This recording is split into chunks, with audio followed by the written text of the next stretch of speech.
Assalamualaikum warahmatullahi wabarakatuh. Halo Sobat Tani, kembali lagi dengan saya Fatimah Stafarendi dari Klinik Tanaman Hortikultura Indonesia atau CTHI. Para Sobat Tani, kali ini kita memasuki sesi sidak lahan. Nah, mungkin para Sobat Tani bisa dilihat saya sekarang berada di salah satu budidaya tanaman. Nah, ini tanaman apa ya para Sobat Tani? Kali ini kita akan membahas suatu budidaya yang mungkin kita jarang ya bahas di channel ini.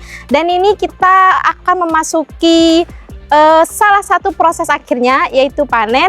Nah, ini tanaman apa, bagaimana perawatannya, dan hasil panennya seperti apa? Para Sobat Tani penasaran kan? Oleh karena itu stay tune terus di video kali ini.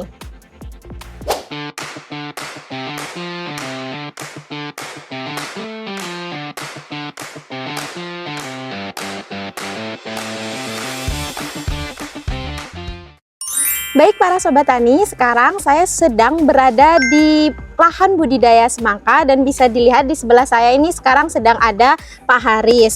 Nah, ini sekarang kegiatannya sedang melakukan kegiatan panen semangka. Nah, mungkin para Sobat Tani sebelum melihat video ini bisa melihat video sebelumnya terkait konten budidaya tanaman semangka bersama dengan Pak Haris. Nah, mungkin sebelum kita mengetahui hasil panennya bagaimana, saya akan menanyakan beberapa pertanyaan nih Pak Haris. Nah, mungkin kita throwback dulu. Ini untuk varietasnya varietas apa saja, Pak? Ini varietas klasik ya. Ya, dari klasik, Evan klasik, non biji sama inol. Inol berbiji sebagai pejantannya. Pejantannya, oke. Nah, ini kira-kira sekarang umur berapa, Pak? Ini hari panen ini umur 59 hari. Semuanya ini hampir sama hampir berarti sama. Ya, Pak, ya?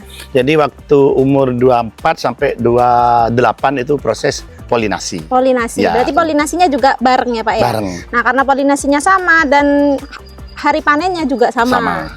Nah, mungkin para Sobat Tani bisa dilihat ini sedang ada kegiatan panen. Mungkin ini Pak, kita akan masuk ke perawatannya. Ya. Nah, kemarin kita kan dari konten dari Pak Haris itu menggunakan beberapa produk kita. Nah, kalau boleh tahu yang digunakan apa saja Pak Haris? Ini perlu dijelaskan bahwa lahan ini lahan templot di kantor Balai Penyuluhan Pertanian Paiton. Ini lahan templot di belakang kantor karena kita memang komitmen dengan tanaman sehat. Jadi kita sudah biasa menggunakan produk dari CTHI. Ini yang digunakan untuk funginya M23, untuk pestisidanya pakai SPP, untuk pemacu untuk besar buahnya pakai amino booster. Itu 3 produk yang kita gunakan. Kalau amino play-nya kemarin masih belum menggunakan. Yang untuk vegetatif? Belum. Masih belum. Berarti menggunakan 3 produk ya, Pak ya. Untuk fungisidanya pakai M23, kemudian hamanya itu pakai SPP, dan untuk pembesar buahnya menggunakan amino booster. Amino booster ya. Nah, ini berapa tanaman Pak kalau boleh tahu? Ini 400 tanaman yang sini. Terus templot satunya itu pakai produk kita itu juga 2000 tanaman tomat. Jadi kita di dalam lahan BPP Paiton, Balai Penyuluhan Pertanian Kecamatan Paiton itu ini sudah biasa menggunakan produk CTHI. Pertama ya kita budidaya tanaman sehat, kedua kan produknya di Probolinggo. Ngapain kita produk orang lain yang di Probolinggo ada kan gitu. Ada. Ya benar, apalagi produk kita juga semi organik dan juga organik ya para Sobat Tani. Jadi bisa mendukung tujuan dari Pak Haris, yaitu ingin menanam tanaman yang sehat. Sehat, bisa dikonsumsi, tidak ada efek samping. Yang kedua tanahnya juga bisa sehat, jadi bisa memutus hama sebenarnya ya. Pak, mungkin saya akan menanyakan terkait bagaimana testimoni dari produknya. Mungkin dari SPP dulu, kemudian M23, dan hasil amino boosternya bagaimana menurut Pak Haris? Sampai hari ini kalau pakai yang M23 yang pakai fungisida biasanya rata-rata petani semangka kalau panen itu daunnya sudah rusak, sudah kena kena jamur.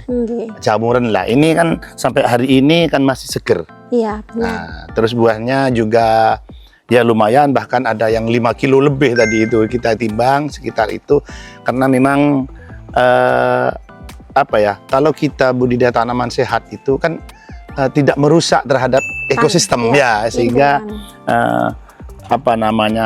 musuh alaminya juga tidak mati. Yang kedua adalah kualitas.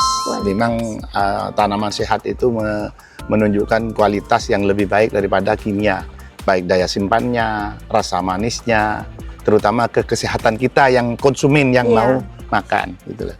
Karena pasti pemberian obat-obatan ini sangat mempengaruhi hasil dari ini ya Pak ya, teksturnya. Sangat mempengaruhi. Jadi baik itu kualitas, kuantitasnya pasti mempengaruhi. Nah itu tadi kan sudah membahas MD3 Pak. Kalau dari SPP-nya untuk hamanya ini bagaimana? Hama sampai hari ini masih terkendali dengan baik. Sampai hari ini biasanya di semangka itu kutu-kutuan. Ya, kutu-kutuan. Kayak ternyata di konten kemarin kan masih ada yang kena kutu-kutuan. Ternyata setelah aplikasi kan masih bisa berlanjut ya. Biasanya semangka itu sudah pucuknya. Kalau kena biasanya tidak bisa produksi. Ternyata pakai CTHI kemarin di video kemarin kan masih katakanlah sembuh lah, masih bisa produksi. Jadi masih bisa teratasi ya Pak ya? Teratasi semua. Nah, alhamdulillah. Untuk SPP-nya, nah mungkin untuk Amino Booster-nya gimana nih? Karena saya dengar Pak Haris ini dari dulu sering melakukan budidaya tanaman semangka. Nah kalau dulu mungkin masih belum menggunakan Amino Booster. Nah Amino Booster ini kan baru kita produksi tahun ini. Nah menurut Pak Haris bagaimana untuk hasil dari Amino Booster terhadap ukuran buah, jumlah buah, ini bagaimana menurut jenengan? Beda memang, jadi kalau kita pakai Amino Booster yang kimia dan tidak itu beda. Kayaknya itu lebih sehat, ya. Perkembangannya tidak ada efek samping, ya kan. Terutama di kualitas performan buahnya, baik kelihatannya maupun dengan rasanya, rasa bricknya lah. Kalau di buah manis itu kan kita ukur dari bricknya, itu beda di brick nantinya itu. Nah para sobat tani, ini nanti kita akan ada konten tes brick ya Pak ya. Nah di mana tes brick ini untuk mengecek bagaimana tingkat kemanisannya, kemudian bisa dilihat dari ukuran buahnya, nanti kita timbang ya Pak ya. Tadi Pak Haris sudah sempat menimbang dan itu lebih dari. Ya itu yang ditimbangnya pakai yang sebelah sana kan tidak pakai, satu red itu tidak pakai, ya kan bisa dilihat nanti tadi di video.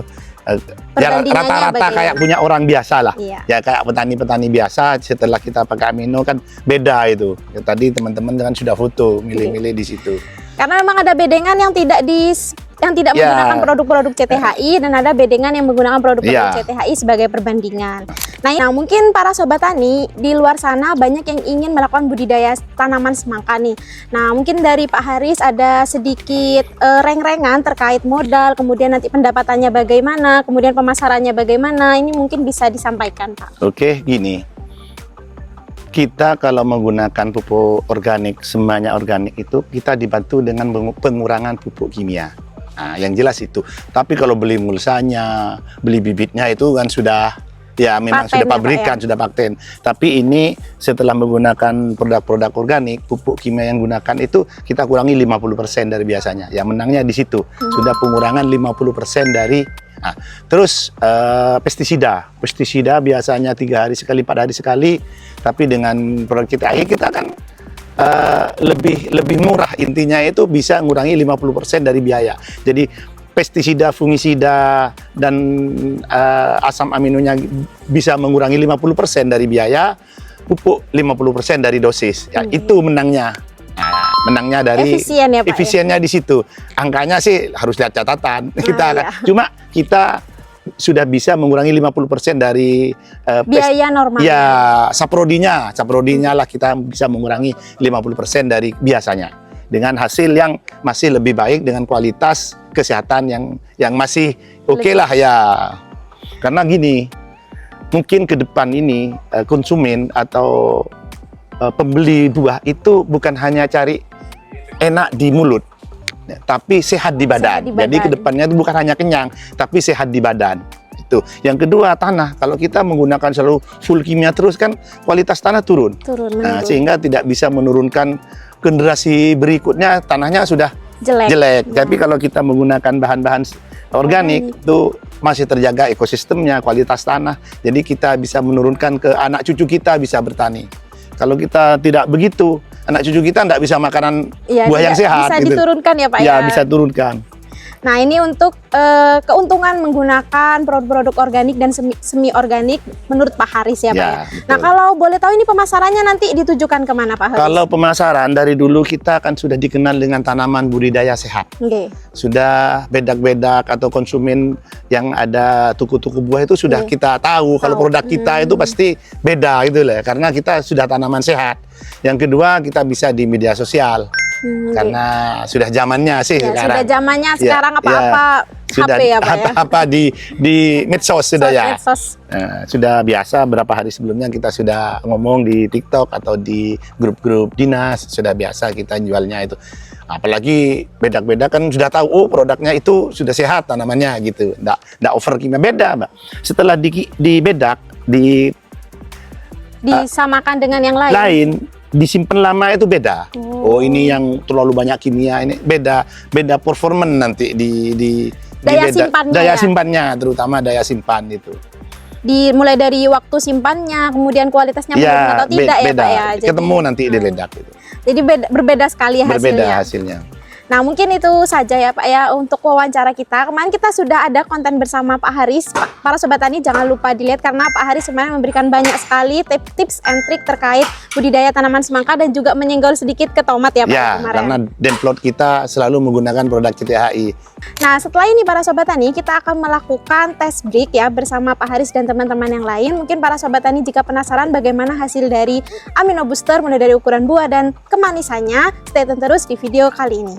Nah, para Sobat Tani, kali ini kita akan melakukan test break dari hasil semangka yang tadi sudah dipanen. Nah, ini sudah kita ada alatnya, ada semangkanya juga. Nah, ini bisa dilihat ya untuk kemerahannya, dan ini merah ini tergantung varietas ya para Sobat Tani. Dan ini kita menggunakan varietas klasik F1. Dan ini untuk alatnya. Nah, mungkin para Sobat Tani yang masih belum punya bisa beli ya nanti untuk test break kalau mau test break menggunakan alat ini. Nah, mungkin kita langsung praktekkan bagaimana praktek dari test break ini. Nah, ini para Sobat Tani untuk mengambil test break dari buahnya itu kita ambil bagian tengah ya para Sobat Tani. Jadi tidak dekat dengan sini atau tidak dekat dengan bagian kulit. Jadi ambil di bagian tengahnya. Ini dibuka. Terus biasanya airnya ini dioleskan ke sini Sampai memenuhi sensornya. Sampai memenuhi sensornya. Jadi yang diambil itu sari-sarinya. Nah, setelah penuh baru kita tutup.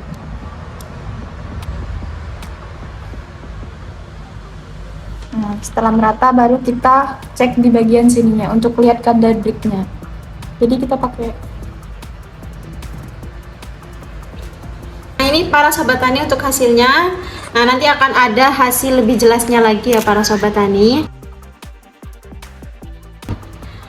Nah, para Sobat Tani, untuk hasil ini merupakan hasil yang sementara karena nantinya semangka ini jika disimpan lebih lama lagi maka tingkat kemanisannya atau test breaknya akan meningkat juga para Sobat Tani. Nah, ini kenapa waktu baru panen kemanisannya ini tidak terlalu manis, karena dipengaruhi oleh adanya getah.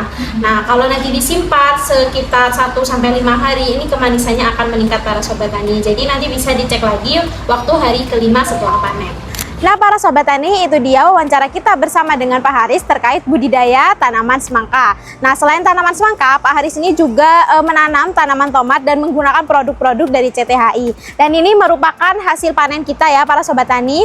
Nanti kita akan melakukan test break juga terkait kemanisan dari buah semangka ini dan bisa dilihat dari jumlah dan ukuran dari buah semangka, penggunaan booster, F23 dan SPP. Nah, mungkin itu saja para Sobat Tani video kali ini. Semoga video ini bermanfaat bagi para Sobat Tani, terutama para Sobat Tani yang sedang melakukan budidaya tanaman semangka.